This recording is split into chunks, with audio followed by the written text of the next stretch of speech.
A sensação é de uma guerra, sim. É um campo minado exatamente porque a gente não conhece o inimigo, então a gente não sabe onde a gente está pisando. Um detalhezinho, se eu colocar a mão no lugar errado, se eu for puxar minha máscara não pelo elástico, mas se eu encostar no meu rosto. Então, a gente nunca tinha usado face shield, que é aquela proteção plástica. E a gente precisa ter, assim como uma guerra, ter tudo estudadinho, passo a passo.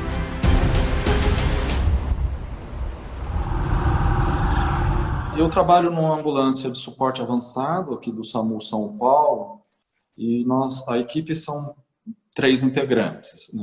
Eu como médico, uma enfermeira, que é minha dupla já há muitos anos, e um motorista. A gente assume o plantão e pensa, o que vai acontecer nas próximas 24 horas é Covid. Isso nunca aconteceu com nenhuma doença, com nenhum tipo de patologia, com nenhum tipo de emergência. O ciclo começa quando a pessoa que tem alguém passando mal em casa liga para a central 192. A equipe já começa a se preparar antes de sair da base para o atendimento de um paciente com Covid. O uso dos EPIs, máscaras N95, avental, face shield, gorros, luvas. E aí é o transporte para o hospital. E cada vez essa pessoa vai ficando mais sozinha. O profissional socorrista, ele está entregando essa vítima dentro da corrente de atendimento, para que ela passe a ser atendida no hospital, ou no pronto-socorro, ou que vá para uma UTI. E a partir daí você, como socorrista também, meio que se despede dessa vítima.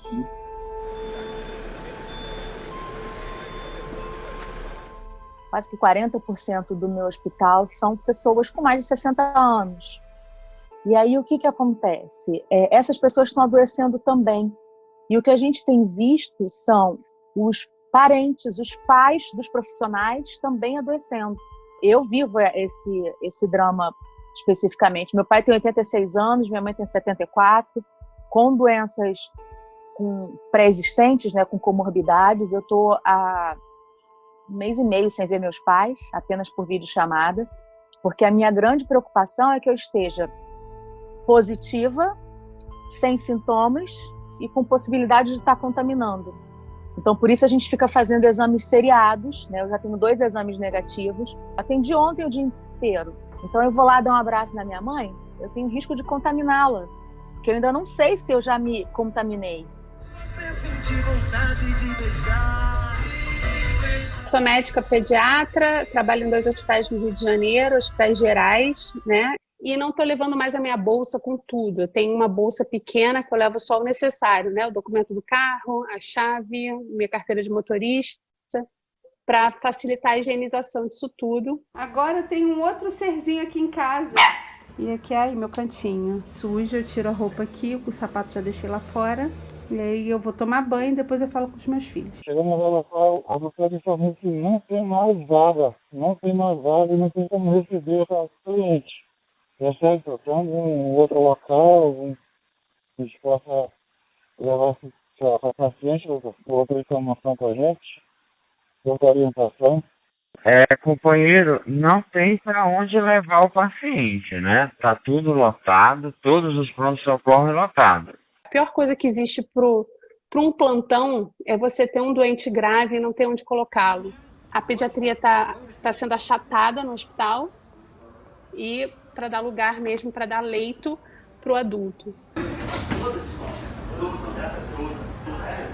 A maioria dos doentes pioram depois de 8 dias de doença, depois de 1 semana de doença. Às vezes foram à emergência mais de uma vez. Só que eles não precisam ficar internados. Só que, do nada, eles entram em insuficiência respiratória. É uma doença realmente traiçoeira, um vírus que, quando faz a forma grave, os doentes ficam, no mínimo, 2 semanas internados. Tem doente internado há mais de 30 dias. É uma doença nova, é uma guerra invisível, que o inimigo é desconhecido, se apresenta das formas as mais variadas e tem puxado meio que o tapete da gente. Quando a gente imagina que está conseguindo entender como é que a coisa funciona, surge uma nova faceta. Estamos tendo a oportunidade de ver comprometimentos cardiovasculares, pacientes internando com acidente vascular cerebral desencadeado pelo Covid-19, outras comorbidades associadas, sangramentos, quadros até cirúrgicos.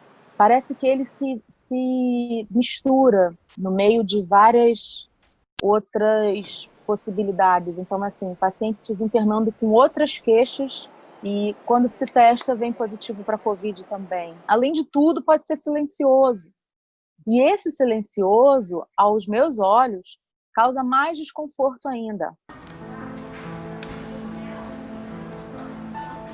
Você não vê mais a circulação que você via na hora do almoço, o refeitório está reduzido, as cadeiras estão afastadas, ninguém fala nada. Toda essa situação é muito intensa para alguém viver, especialmente quando está no fronte e está de cara, né, com essa realidade e não pode se ausentar dela.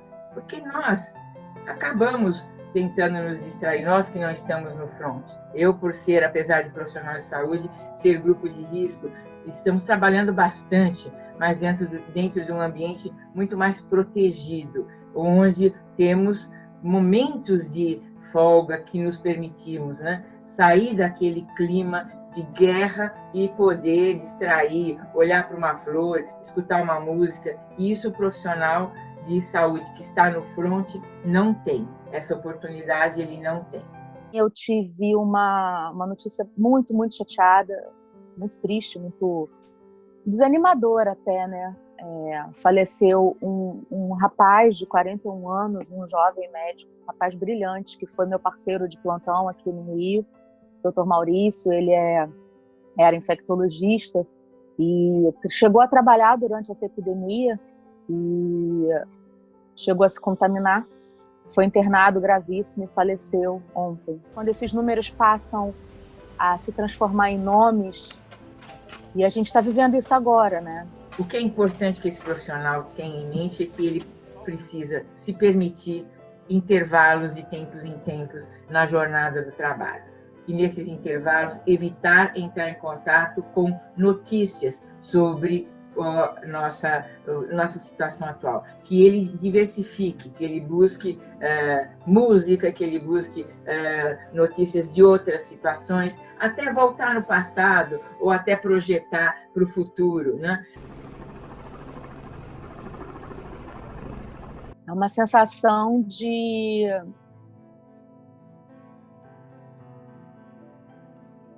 difícil escolher uma palavra para falar, né?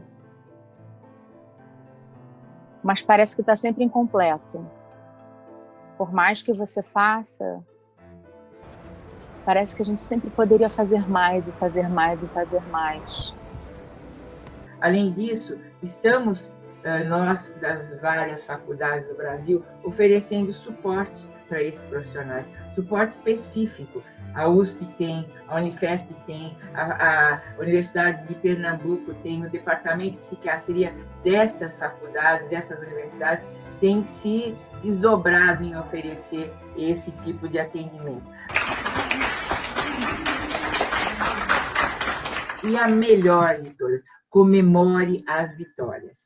O que a gente vê é que, às vezes, falta tempo, falta espaço, mas vamos lá, vamos buscar, nem que seja por segundos, cada paciente que é curado, cada caso que se consegue resolver, comemorar as vitórias faz toda uma diferença na condição mental daquele indivíduo que está no fronte e que está tão desgastado, mas que quando salva uma vida, quando dá alta para um paciente, deve comemorar.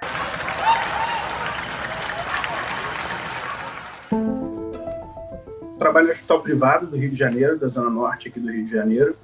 Quando eu desenvolvi a doença, eu fiquei muito preocupado comigo. Eu sou obeso, né?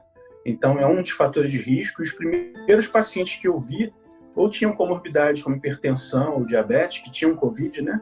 Ou tinham hipertensão ou diabetes, ou então eram pacientes obesos, né? E no dia que eu realmente desenvolvi o sintoma da anosmia, que é muito característico, que é a falta de percepção de cheiro, e foi o mesmo dia que eu tive a notícia que um colega médico do mesmo hospital que eu trabalho tinha sido entubado por conta de Covid. Então eu fiquei com muito medo. E a minha maior preocupação era de sentir muita falta de ar, ter que ser entubado ou não conseguir ser entubado. A intubação, ela eventualmente, em alguns casos muito específicos, ela normalmente é um procedimento eletivo, ou seja, você tem tempo para fazer, ou então você tem medidas de resgate antes disso. Só que no coronavírus isso não é preconizado. Você fazer tipo de ventilação não invasiva, que seriam medidas antes de você realmente ter que intubar, a gente não pode fazer porque, teoricamente, isso aumentaria a liberação de vírus, ou seja, aumentaria a aerosolização de vírus, ou seja, você contaminaria mais ainda o ambiente. Eu me afastei totalmente das informações, eu tentei distrair minha cabeça com o máximo de coisas possíveis, aleatórias, fora da medicina. Os meus pais, a gente são 2 andares a casa, então eles estão isolados no 2º andar. Apesar da gente estar na mesma casa, a gente está isolado, a gente se vê, só se fala por celular, por videochamada. Às vezes a gente se olha pela escada, mas é o máximo. E aí eu botava o oxímetro no dedo, fazia o vídeo, mostrava para elas, minha recuperação, saturação tá boa, eu tô bem, olha minha cara como é que tá boa. Minha chefe me recebeu com um sorriso, apesar da máscara, deu para perceber que ela estava sorrindo, que ela estava feliz de eu ter voltado. E talvez o que mude, ou que fique mais fácil, seja a empatia com o doente. Porque quando você passa por aquilo, é mais fácil de você transmitir ou você entender o que angustia mais essa pessoa, talvez, e você conseguir passar uma informação, uma palavra, um gesto, ou a tranquilidade de dizer para ele que tudo der certo vai passar. E a gente está trabalhando no limite. Quando eu voltei à emergência, já tinham 3 pacientes entubados na emergência e a gente tinha mais um respirador. Se chegassem 2 pacientes, talvez a gente, naquele momento, por alguns minutos ou algumas horas, a gente não tivesse um respirador a mais. A gente teria que manejar esse paciente de uma outra forma. Não quero que ninguém ache que eu sou vítima, porque eu não sou vítima, eu estou trabalhando. Eu não quero que ninguém me coloque num pedestal, porque eu não sou nenhuma heroína, eu estou fazendo o meu trabalho, eu estou fazendo o que eu amo. Eu amo ser enfermeira.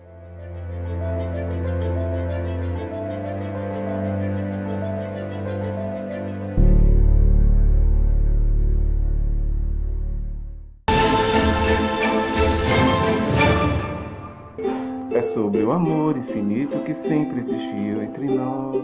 Desde o início, a gente está aí na linha de frente. Eu trabalho na UTI. A gente, infelizmente, passou por maus bocados, né, com questão de hostilidade. A gente passou na padaria para tomar café antes de ir para casa, até que eu vi uma pessoa falar assim, é um absurdo, tinha que expulsar daqui. E aí o outro lá no fundo, se não sair por bem, a gente tira na porrada. Eu falei para minha mulher, vamos levantar, vamos pegar nosso pãozinho, vamos embora para casa. E estava de costas, vendo uma reportagem no jornal, na televisão, na padaria, e entrou uma pessoa. Então, enquanto eu estava de costas, ele estava atrás de mim na fila. E em algum momento eu virei para olhar e ele viu o logotipo e o nome do hospital, que é conhecido. E aí ele deu um pulo para trás e falou, eu vou sair daqui, que tem gente contaminada. Se a gente está no setor que tem paciente suspeito ou com Covid, a gente se paramenta, a gente coloca uma roupa especial, a gente não tem contato. E às vezes as pessoas são tão esclarecidas e elas não entendem. E a hora que a gente chega em casa, a gente deixa nosso sapato lá fora, a gente já tira a roupa e toma banho e lava cabelo todo dia. E é um negócio muito louco que a gente nunca imaginou passar, né? Às vezes o hospital exige que eles reutilizem os aventais, que você está ali na linha de frente, tendo contato direto com os pacientes. Colegas que ficam horas sem ir no banheiro, porque eles estão utilizando um tipo de equipamento que, se eles retirarem para ir ao banheiro, eles vão ter que usar outro, e sabe que o hospital está escasso. A gente pode dizer que 90% das queixas se concentram na questão dos equipamentos de proteção individual. Um outro grupo de denúncia e de reclamações que nós recebemos são relacionados aos equipamentos de proteção, está abordam a questão de que eu tenho equipamento, mas eu não fui treinado, eu não fui capacitado para lidar, para manusear esse equipamento. Quantas vezes vocês viram profissionais de saúde usando máscara, usando óculos, usando capote, usando avental, usando gorro, usando toda essa quantidade de equipamentos? Quando acabar essa pandemia, acho que muitos profissionais da área da saúde vão acabar se afastando com problemas mentais mesmo.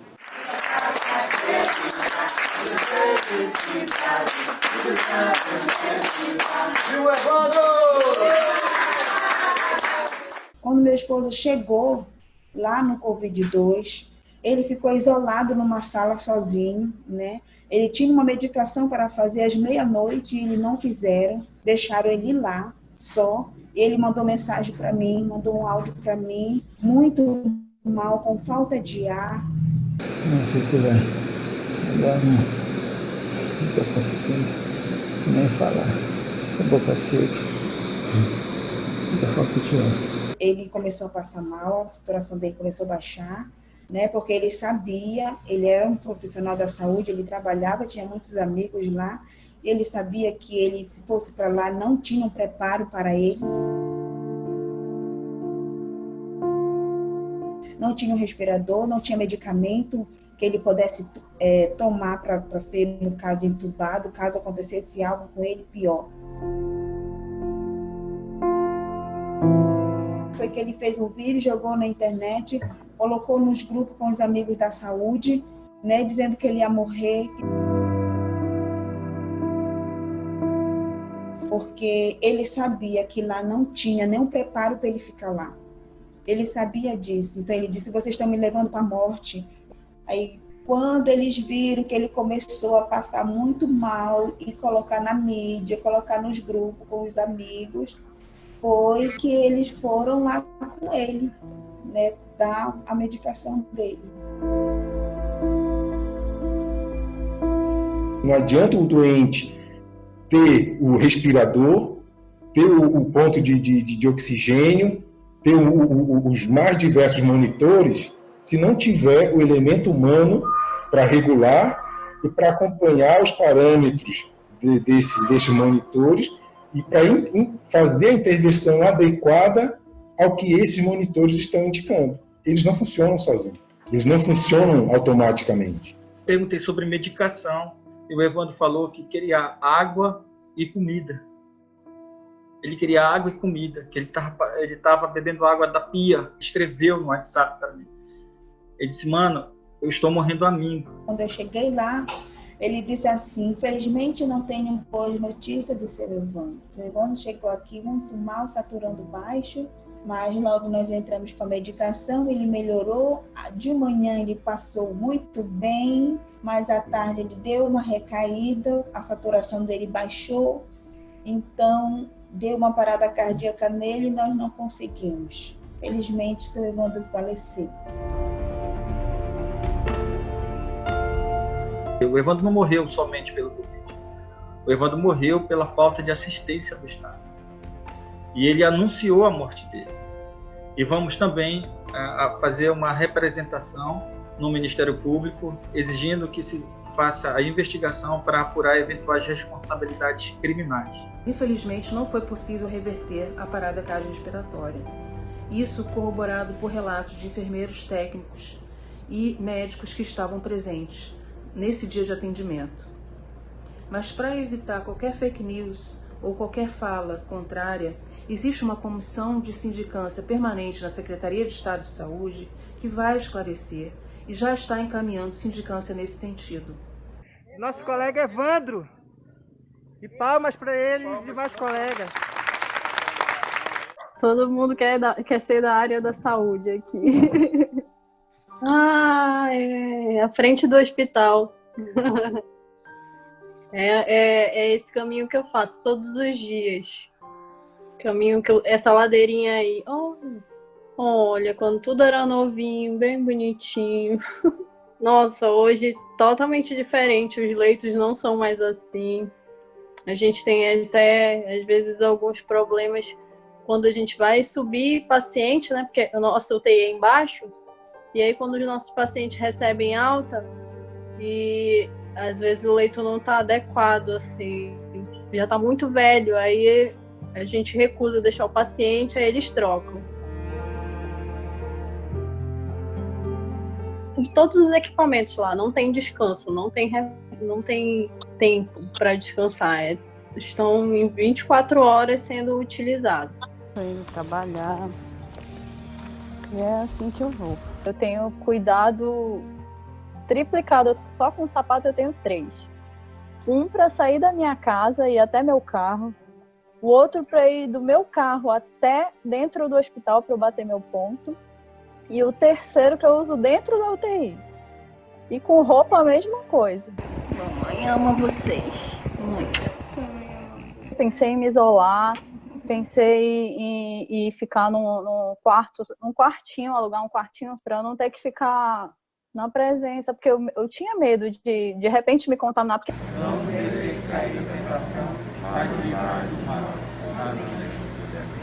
A gente estava com salário atrasado, já tinha entrar no 5º mês. Ontem, graças a Deus, nós recebemos dezembro de 2019. Já foram feitos 3 acordos nesse governo, mas nenhum dos 3 acordos foram cumpridos. Devido a essa mudança constante de secretariado, então você faz um acordo com um grupo, quando você chega próximo para esse acordo ser cumprido, troca-se a cúpula toda. Nós temos de determinação do governador é que a gente consiga, de acordo com o fluxo de caixa, com o recurso financeiro, quitar os débitos de 2019. Tanto nos colocamos na pele dele, porque a primeira coisa que nós chegamos aqui, uma determinação no governador, foi olhar para essas pessoas como essenciais e elas correndo risco. Então, por isso que nós desembolsamos esses 210 milhões. Beijo, mãe. Vai com Deus. Bom trabalho. Deus te abençoe. Beijo. Também te amo.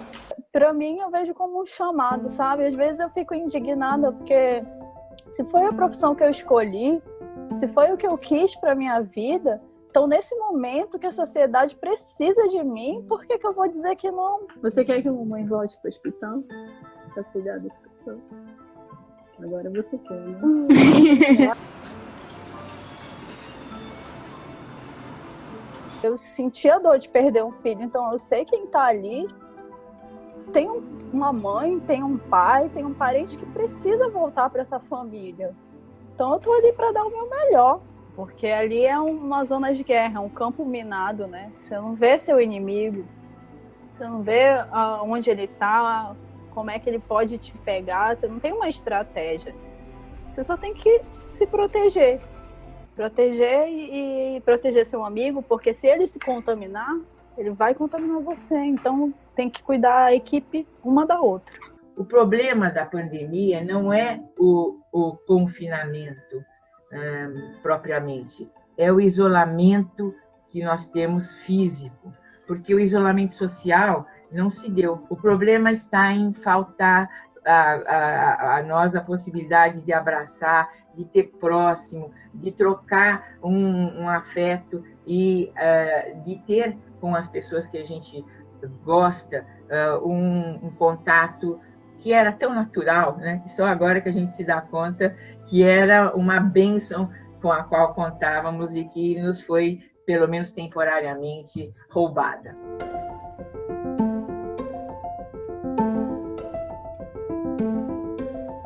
E o toque é muito importante. Você pegar na mão do seu paciente, passar segurança para ele, e você não poder fazer isso, nossa, você é olho no olho agora, é olho no olho, a gente tá junto. Se precisar, me chama. Muitas vezes eu chego no ouvido deles e falo, mostra para todo mundo que tá todo mundo enganado.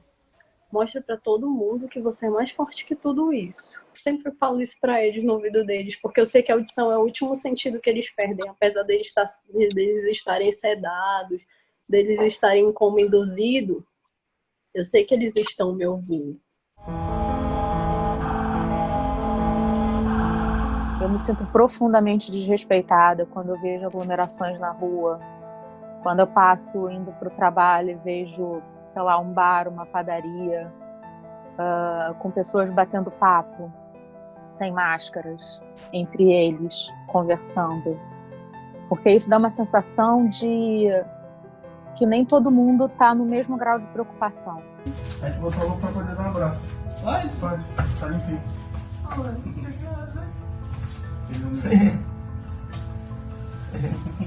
tudo bem. Eu acho que a melhor homenagem é a condição do trabalho. Porque a gente gosta do que a gente faz.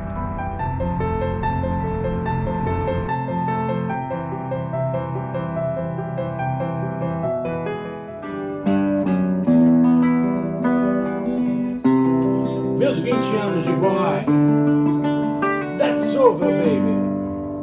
Freud explica.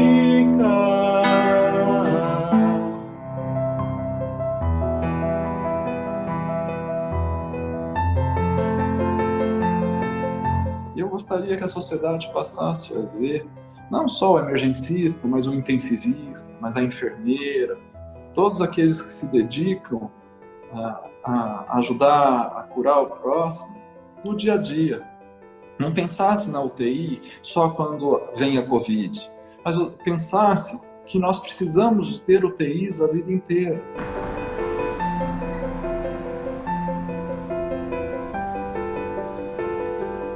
Aqui, minhas joias, meu tesouro, é para elas que eu volto, para elas que faço todo o esforço do mundo, e porque eu sei que tem pai e mãe esperando seu filho sair lá da UTI. Nossa, cama.